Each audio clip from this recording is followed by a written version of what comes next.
Поселок городского типа имени Воровского в Богородском городском округе Московской области получил свое название в 1940 году в честь Вацлава Вацлавича Воровского. На территории поселка находилось торфопредприятие в честь Максима Горького. Поселок сильно пострадал от урагана. В июле 2001 года и в 2010 году от пожаров сгорели 15 домов. Население по переписи 2020 года составляет 5396 человек. Неподалеку от поселка находятся археологические стоянки позднего этапа дьяконовской культуры, раннего железного века и к началу средневековья. Флаг поселка изображает рогоз, представитель растительности болот, и два селезня на желтом фоне, которые символизируют фауну озер. Внизу флага голубая полоса изображает многочисленные озера, малиновая полоса символизирует разработку торфа в поселке. Удивительно, но здесь в поселке довольно много чаек. Самое интересное, что вблизи здесь абсолютно нет какой-нибудь там речки, где они могли бы находиться. Но, как оказалось, рядом находится мусорный полигон. Вот оттуда все эти чайки и берутся. Такая детская площадка. Немного спортинвентаря, турники, брусья здесь есть, кольца. В принципе, достаточно того, чтобы заниматься. Скамья есть, чтобы качать пресс. Так как в поселке нету церкви, есть вот такая вот небольшая часовня. Здесь что-то вроде аллеи памяти, дань уважения тех, кто погиб. Здесь стоят какие-то пушки или гаубицы, не знаю, как правильно это называется. Наверное, пушки. Все-таки артиллерийское орудие. И здесь вот памятные гранитные плиты, на которых высечены фамилии, имя, отчество, кто сражались за родину.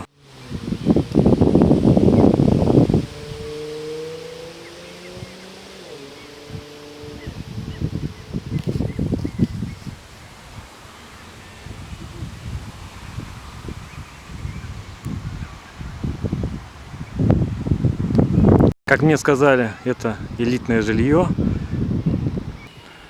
Нельзя сказать, что это элитное жилье. У соседей нет сопричастности, общего имущества. Здесь единая входная группа. Большинство соседей элементарно даже не знает друг друга в лицо. И в той девятиэтажке, в которой я жил, постоянно гоповатая молодежь ошивалась, курила, обштыривалась разными веществами и справляла нужду. Их периодически гоняли соседи, но этого как бы не вызывало должного воздействия. К примеру, вот эти вот дома двухэтажные, они выглядят куда лучше.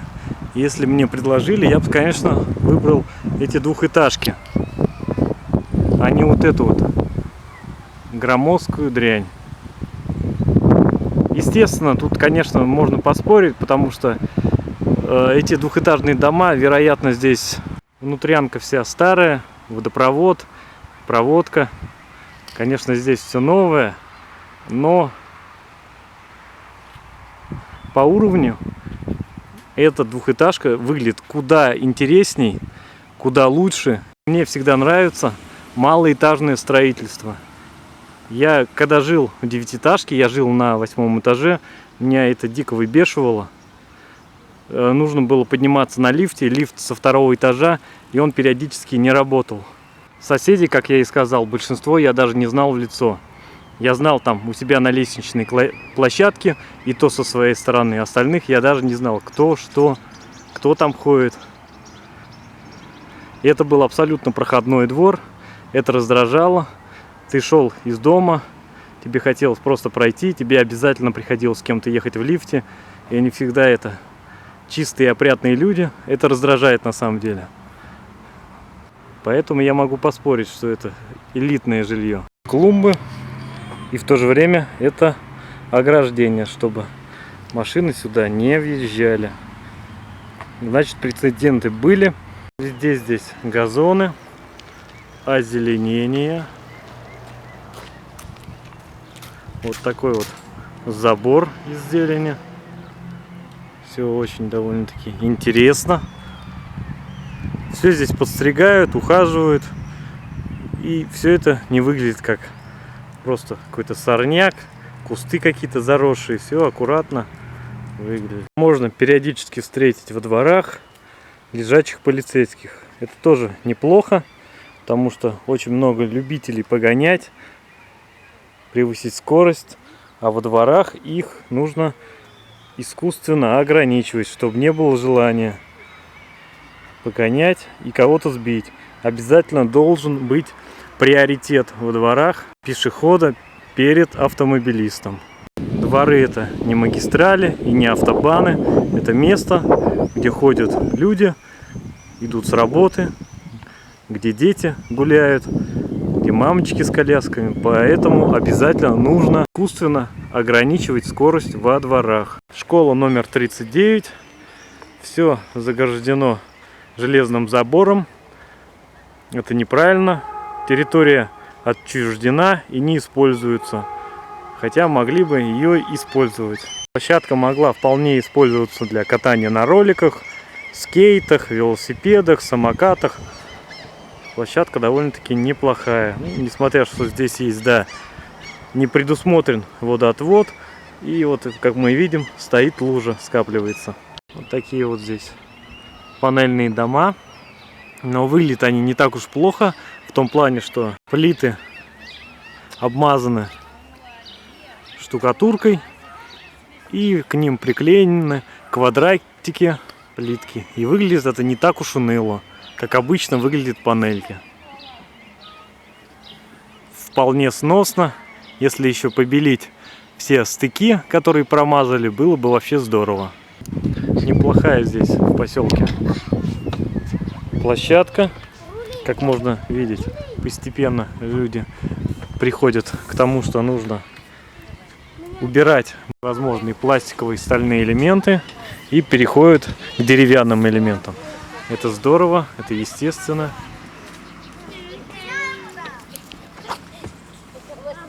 Такие качели. Очень здорово выглядит.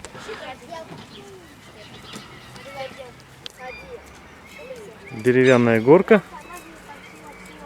Практически полностью из деревянных элементов. Разве что пластиковая сама горка.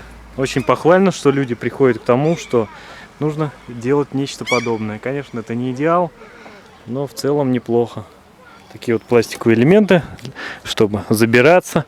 Это интересно, если честно. Самому даже охота залезть, попробовать. Была бы это какая-то стена, я бы, наверное, попробовал бы залез. И вот такая вот качель. Выглядит здорово, круто. Покрытие с прорезиненной крошкой, но есть здесь один большой косяк. И этот косяк выглядит именно так. Здесь был ливень, размыло грунт, и вот это резиновое основание просто провалилось вместе с лавкой. А почему это произошло? А произошло, потому что здесь нет естественного дренажа в виде нормального газона. Это первое. Во-вторых, здесь просто склон. Вся вода, она просто стекала сюда. Очень здорово подмыло. И все это провалилось. Нужно как-то поднимать это все дело. И использовать естественный дренаж. Чтобы зелень собирала в себя всю воду. Общий вид площадки. Есть еще вот такая машина. В принципе, выглядит тоже неплохо. Интересно. Наверное, я бы хотел в своем детстве посидеть, порулить в такой машине. Проектировщики молодцы. Ну, если не считать того, что у них размыло основание. Девочка играется в песочнице. Это выглядит очень круто на самом деле. Деревянная песочница. Песочницы должны выглядеть примерно вот так. Здесь мы видим совсем новый асфальт. и то, что с ним стало после ливня. Здесь видны явные недочеты, ошибки. Нужно было как-то упрессовать грунт. Возможно, нужно было армировочную сетку пластиковую положить. Но это не было сделано. И во время ливня подмыло, все просело. И мы видим вот такой результат. Нужно учитывать эти ошибки, исправлять их и не допускать в дальнейшем.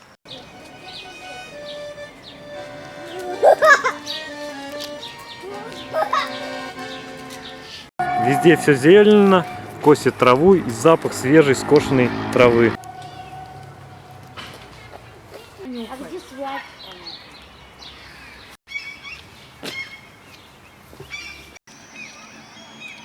Практически в каждом дворе есть детские площадки, спортплощадки.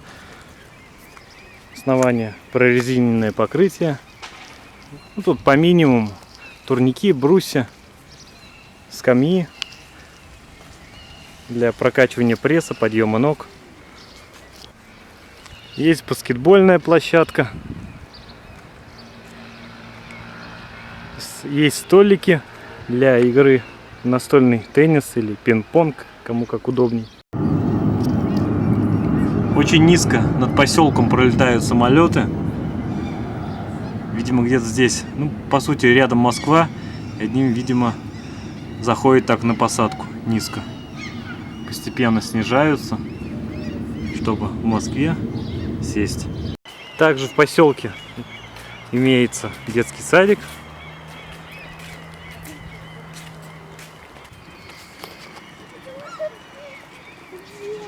Очередная детская площадка, только она поскромнее, из пластика и металла выглядит. Также здесь вон есть что-то вроде спортплощадки, можно повисеть, позаниматься.